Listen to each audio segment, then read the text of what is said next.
Hello everyone, my name is Jane and welcome to my 2022 Series TBR. I love making TBRs. I really love to make them and also to watch them. Those are my favorite kind of videos, which is funny because I'm a mood reader and usually I don't follow my TBRs, but it's still fun to make priorities and to choose which books I prefer to read in the next month or so. And there is still time to all of my 2022 TBRs, but specifically series. I feel like I already pretty much know which series I want to read in 2022. Or more accurately, I have a lot of series that I really want already to get to. I just don't want to start them before the end of the year. I didn't read a lot of series in 2021, especially not a lot of fantasy series, which was my favorite kind of books to read when I was younger. And I really want to get more into more long series and just to be more invested in the characters and in the story. So I'm really excited about all of those series. Some of those are series that I talked about them in my previous videos, but some of them are also series that I already forgot about.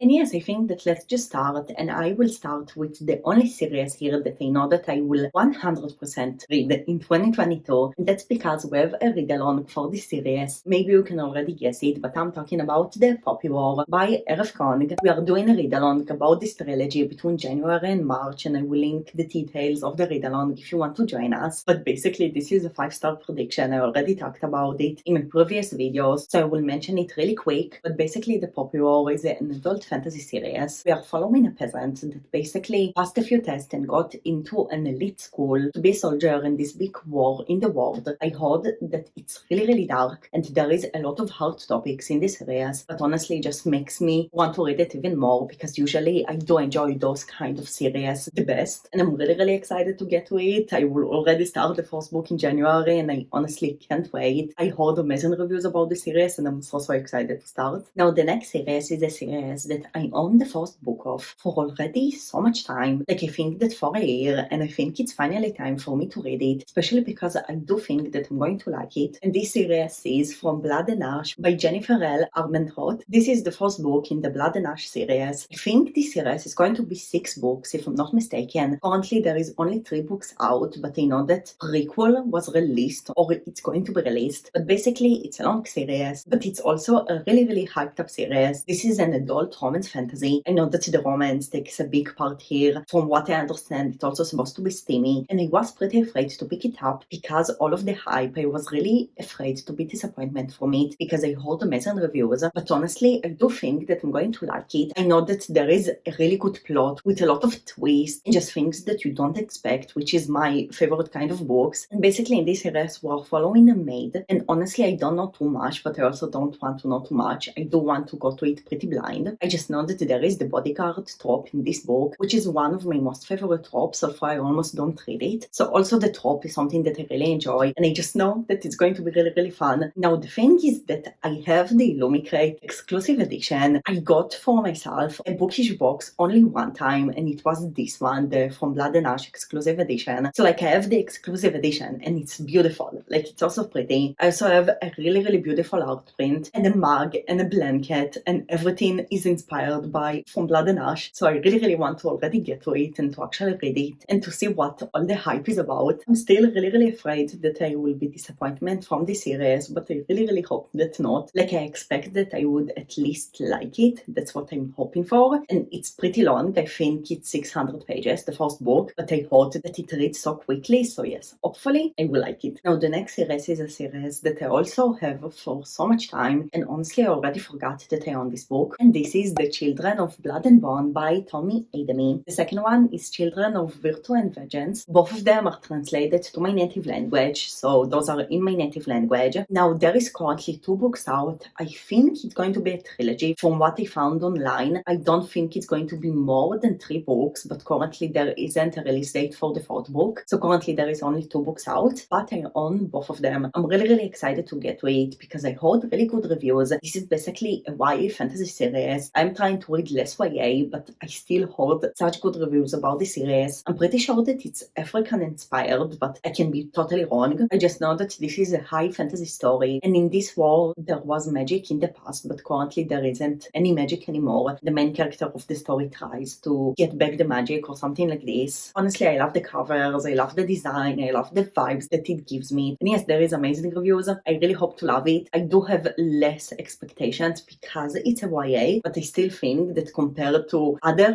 YA fantasy books, it's going to be a really good one. At least that's what I'm hoping for. And yes, I think it's finally the time for me to actually read this book, so hopefully I will actually get to it in 2022. Now, the next series is another trilogy that I'm really excited to get to. Like, it's definitely one of the series that I'm most excited to read in 2022, and this is A Darker Shade of Magic by V. Schwab. I'm so excited to get into the series. I heard amazing things, amazing reviews. I already read Eddie LaRue from V. Schwab, and I really love the writing. I do think that potentially it can be a series that I'm going to really love. And basically, this is a trilogy. It's an adult fantasy trilogy, but from what I understand, it starts more as a YA, and then it goes to adult, but I'm not sure. Basically, there is a really cool system here because there is a few dimensions in the story, and basically there is the white London, the black London, the grey London, the red London. Like, there is different dimensions in different colors, and the main character of the story is supposed to be a magician or just someone with this sort of power to move between the dimensions. I heard really good things about the story. Also, the whole aesthetic of the books is really gorgeous. I do think that I'm really going to love it, and I really can't wait to get to it. I talked about it in a book haul when I hauled it, but since then I don't think that I mentioned this series, although it's really high on my TBR. So hopefully I will also get to it in the beginning of 2022 because I'm just so excited, and I really can't wait to get into this world and just to see what the hype is around. And yes, hopefully I will read it soon. The next series is the first non-fantasy series here, and this is The Betrothed by Kiara Cass. Kiara Cass is the author of The Selection, which was one of my most favorite series back in high school. Now I already tried to read another standalone from Kiara Cass, the standalone about the mermaids, and actually did not really like it, so I'm really not sure what I'm going to think about this series, especially because there is a lot of mixed reviews about it. But basically the synopsis is pretty vague, but from what I understand, we're supposed to follow a royalty family, and basically it's supposed just to be a lot of drama with a royalty family. I'm not sure if it's a dystopia or just something set in the future. I just know that it's royalty. It's supposed to remind The Selection, but it's supposed to have its own plot and just a lot of drama. I do think it's going to be a fun series, but I heard so many mixed reviews, so I'm not sure what to think, but I really want to try the first book and to see what I think about it. Now, I'm not sure how many books there is going to be. By Goodreads, there is only 2 books. I couldn't find any information about more books than 2, so from what it seems, it's a duology. I do own the first book, again, in my native language, and I won't buy the second one until I will read it because of the bad reviews, but I'm still really excited for it. I do think that the romance and everything are going to be really fun, and also the cover is really pretty. I really hope to get a little bit of The Selection vibes, and it's also a pretty short book, like 300 pages, so I feel like it will be a pretty quick read, which is amazing, and yes, hopefully I will actually like it. Now, the next series is a sci-fi trilogy that I already put on so many TBRs in the past. I already said that I'm going to read the series so many times, and it's finally the time to do it in 2022. I'm going to do it. And this is Illumine by Amy Kaufman and Jay Kristoff. This is a YA sci-fi trilogy that I have really high expectations for. Like, I really think that I'm going to love it. The trilogy is called The Illumine Files, and there is a really cool thing to this trilogy because the whole book is written in mixed media, but really cool and really hardcore mixed media. The whole book looks like this, like you have so many mixed medias and interviews and diary entries, just so many things. Every chapter, every page looks different, just so cool. I'm also planning to read it, also physically with the amazing mixed media, and also in audio because I heard that the audiobook is amazing with so much sound effects and with full cast of characters. So I think it's going to be a really entertaining series in this sort because it's going to be with a lot of effects and it just sounds so cool. And although the books are pretty long, like I think that all of them are 500 or 600 pages, but although they are long, I do think it's going to be a really quick read because of the mixed media, and I'm really excited. I just think it's going to be a really unique read, and I really can't wait to get to it. I'm just a mood reader, and I don't know why I didn't pick it until now, but it's definitely high on my priority, especially because I do want to read more sci-fi and to get more into sci-fi. So I'm really excited for it. Like, I've been talking about this series forever. It was on so many TBRs so far, so hopefully I will actually complete it in 2022. And yes, I'm just really excited to get to it. And the next series is another series that I own for so long, and I wasn't putting it on any of my TBRs because I wanted to read another series sooner, but I think it's finally time for me to get to this series. And this is also one of the prettiest books that I own, and this is House of Hearth and Blood by Sarah J. Maas. This is the first book in the Crescent City series. The cover is so gorgeous and just this whole book is so pretty. Also inside, also under the dust jacket. The aesthetic is honestly amazing. And basically I really wanted to read A Court of Thorns and Roses before I will get to Crescent City. I read the first book. I'm not sure that I will be continuing the series. But anyways, I think that it's finally the time for me to read Crescent City. I heard amazing reviews and I'm not sure what to expect because I didn't really love A Court of Thorns and Roses. I'm also a really plot-driven reader, and specifically A Court of Thorns and Roses was really character-driven, so I'm not sure how this book is going to be. I just heard really amazing reviews, also about the fantasy system, also about the characters, the plot. This is also an adult fantasy, and I heard that there is just a lot. I'm really excited for the world building because I heard good things about it. I'm not sure what is going to be in the book. I think there is going to be angels or not. I'm not sure. I just know that this is another book with the bodyguard trope, which is again one of my favorite tropes. I need to read more books with this trope, so I'm really excited to get to it. It's a very long book, like it has almost 800 pages, so it's really intimidating in this sense. I'm also not sure how many books there is going to be in the series. The second book, House of Sky and Breath, is going to be released in 2022, so this is a very good timing to get to the first book before the second book will be released. The cover is also pretty. I really love the aesthetic of the series. Overall, I'm not sure how many books there is going to be. There is rumors that there is going to be 4 books. There is also in the beginning of the story something with the 4 houses, like a list of 4 houses, and the first one is House of Earth and Blood, which is the title of the first book. So people think that it's going to be 4 books, but I'm not sure. Those are just the rumors that I heard. Maybe it was already finalized and I don't know it, but yes, it's supposed to be probably a 4 long book series. Again, I'm not sure. I'm just really excited to get into it. I really hope to love it. I do think that potentially I can really love it, but I do think it's finally time for me to get into Crescent City and to see if I like it or not. So yes, it was my 2022 Series TBR, all the series that I really want to get to in 2022. Like you saw, I'm really excited for all of those. Some of them are series that I know that I'm going to love, some of them are series that I'm not sure, but I really want to give them a chance. And overall, I'm just so excited for the new years and to start new series, and hopefully I will actually read more series in 2022. And yes, I really hope that you enjoyed this video. Please tell me, is there a series that you know that you have to get to in 2022? And yes, until my next video, you can check more videos with me, and I will see you in the next one. Bye everyone!